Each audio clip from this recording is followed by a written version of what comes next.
পিছনে করতে আমি কি করছি তোমার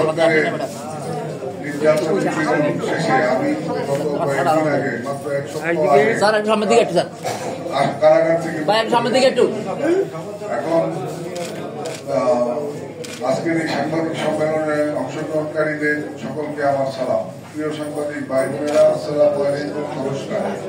বাংলাদেশ মানবাধিকার কমিশন মানবাধিকার উন্নয়ন ও সংরক্ষণে নিবেদিত একটি বিশ্বময় প্রতিষ্ঠান। 1987 সালে এই প্রতিষ্ঠানটি বাংলাদেশে প্রতিষ্ঠা লাভ করে।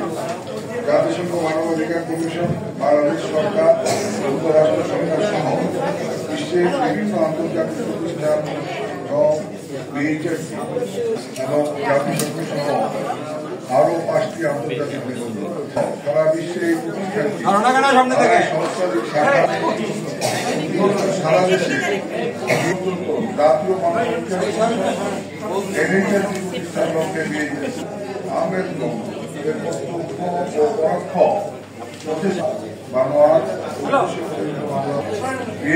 অফিসের মালামাল কয়েক লক্ষ টাকা পুলিশের মাধ্যমে লুট করে নিয়ে যায়।